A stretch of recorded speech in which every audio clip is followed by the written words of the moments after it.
From Las Vegas, the Entertainment Files. With Nick Lewin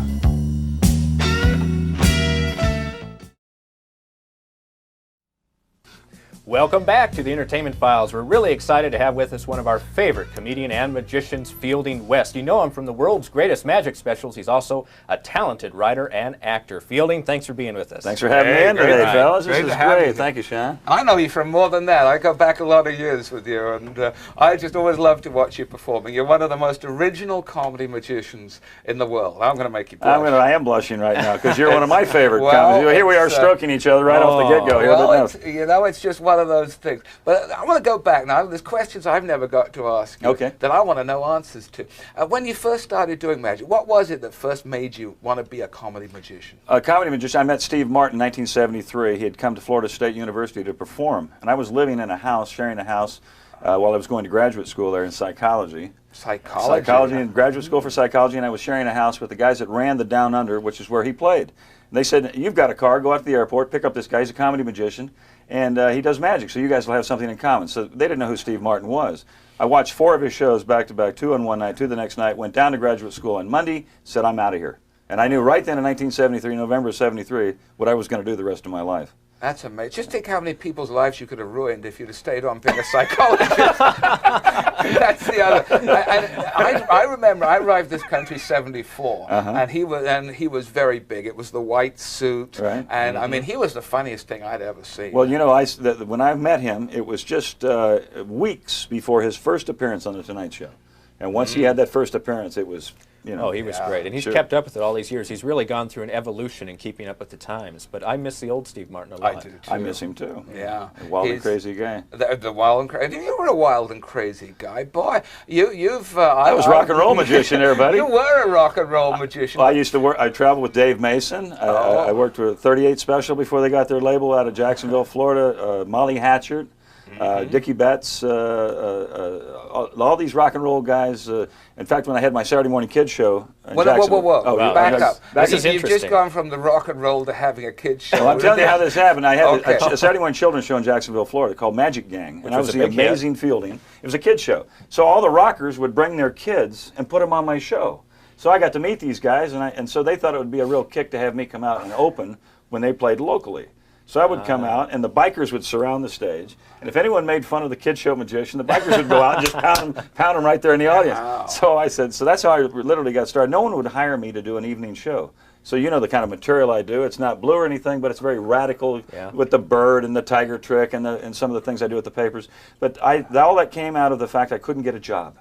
So someone said, you know, this is the guy on TV. This is the Saturday Morning Kid Show guy. We don't want him. Really? Yeah. So there was a real discrimination. It pushed me the other way. Well, what was it like performing in front of kids? Were they an appreciative audience of magic, or were they were just rambunctious, weren't they? Apparently, you've never had this experience. Did you ever do Wonderama? No, what's that? That was my first TV show with Bob McAllister. I did that in '76, and they had kids, and they treated them like armed criminals. Oh yeah. I mean, the producer was there. Get back! And it was a vicious kind of electric prods and everything. Was it literally, like that for if you see the way they try to get these kids, they try to intimidate them into submission. And now you got kids sitting there like this, and after the producer would get through doing this, I'd walk on the set and go, "Okay, you guys, let's loosen up a little bit. We're going to have some fun today. Make some noise." And they're going, he said we can't talk. I said, "You do anything you want to do," and I turn them loose because that's how you get a show going. Exactly. You know, I'm talking about getting a show going. That's the early Fielding West. Now you've done so many TV shows, more than you can shake a stick at. We want to do a clip. Can we do a clip? Well, that was a great clip. Levitation, and you've done it all. You've done the hypnosis and the illusions and fire eating and everything from doves to snakes you've worked with. Any favorites you've done? Do you have particular Fielding West favorites? I was working with talking about working with snakes. I had a sword box, and I was working in Calgary, Alberta, and the reviewer was out that night. So I'd come out, and I would take a newspaper and show, and I would tear it, and then I'd put the pieces back together, and I'd show both sides of it, and I'd wad it up, punch a hole in it, and out came a little snake. And the crowd would go, ooh, you know, and I got this trick from Doug Henning out of a book that Doug Henning had put out on magic tricks. So now I went over to the Temple of Benares, or the sword box, and I put the snake in there, closed the doors, turned it around, and out came a 12-foot version of the little snake. So now the snake is bigger. Now I pull out the big snake, and the snake decides to relieve himself. So his tail goes up, and this goes on and on and on, and this takes so long for this to happen. And people in the audience, 500 people, I'm opening for Chubby Checkers.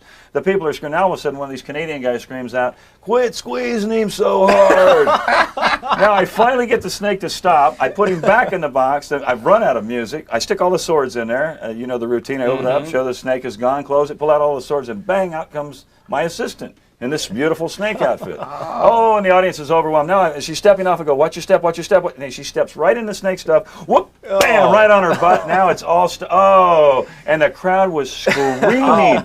So the reviewer after the show comes up to me and he says, "This is the most amazing thing I've ever seen. I'd never want to ask a magician how he does his tricks, but how do you get that snake to do that every show?"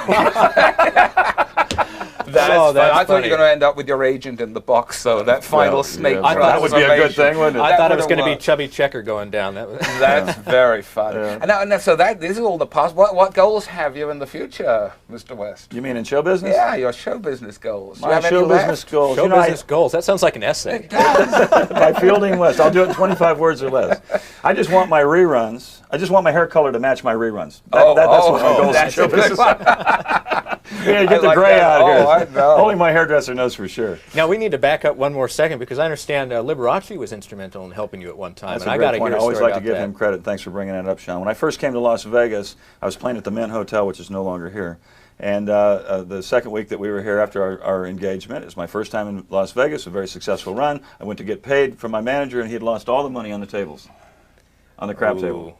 So now here I am with no money, a lot of promises, and I'm sleeping in an old Cadillac out on Rancho Drive and on the side of the road. And I had a trailer with all my illusions in it. I had the snakes in the back seat. I had the duck. We were sleeping. I was sleeping in the front. My assistant was sleeping in the back. We had the birds, the snakes, everything in this car. It's funny now, but it probably wasn't funny then. then. We were destitute. No one wanted to give me any money. And they said, "Oh, Fielding went out there," and no one would believe that.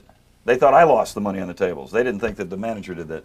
At any rate, we met Liberace at a party called the Jimmy Awards that they used to have. This is 1980 at the Tropicana, and there's Liberace, and we start talking, and he says, "What are you with the network?"